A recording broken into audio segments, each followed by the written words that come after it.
waxaa maanta si rasmiya xilkii uu la kala wareegay maamulihii hore ee dugsiga farsamada gacanta ee magaalada Burco iyo maamulaha cusub ee loo soo magacaabay dugsigani farsamada gacanta ee magaalada Burco. haddaba xaflad kooban oo ka qabsoontay xarunta dugsigani ayaa waxaa ka soo qayb galay isuduwaha wasaaradda waxbarashada ee gobolka Togdheer Maxamuud Xasan Caynaashe, maamulka ardayda iyo macallimiinta iyo sidoo kale marti sharaf kale.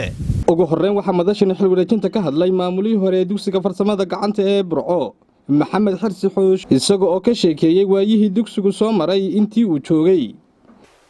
marka anigu yaroon baan odhanayaa waxaan leeyahay dugsigan anigu waan joogay waan soo waday ilaa 2013 baan soo joogay. iminkana waxaan ku soo dhaweynayaa maamulaha cusub Mr. Fuad baan leeyahay ku soo dhawow ilaahay kugu asro xilka.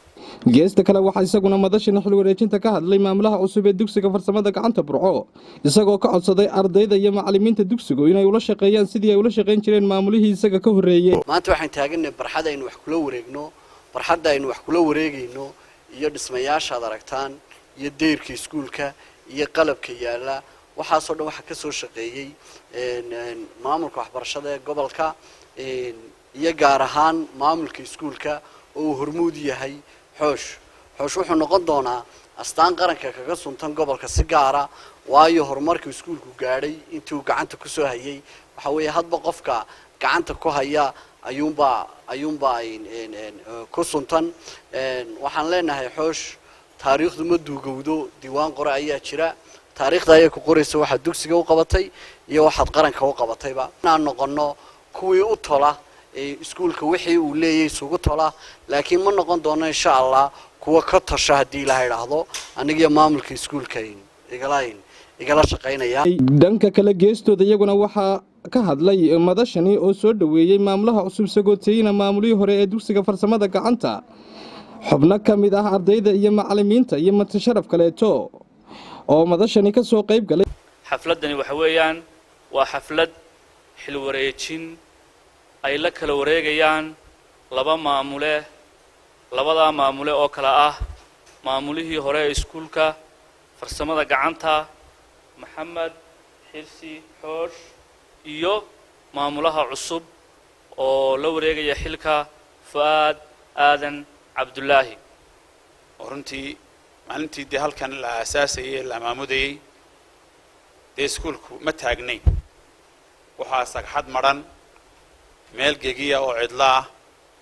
maantana waxa uu ka tagayaa iskuul shaqeynaya wanaagsan iyo halka uu la soo maray iskuulka iyo iskuulka ku maanta marayo oo soo gaarsiiyay looga mahadceliyo lana sii sugootiyo Mr. Maxamed. ugu dambeyn isuduwaha wasaaradda waxbarashada gobolka Togdheer Maxamuud Xasan Caynaashe oo soo xidhay madashani xil wareejinta ayaa sagootiyay maamulihii hore ee dugsiga, isagoo sidoo kalena soo dhaweeyay maamulaha cusub ee dugsigani.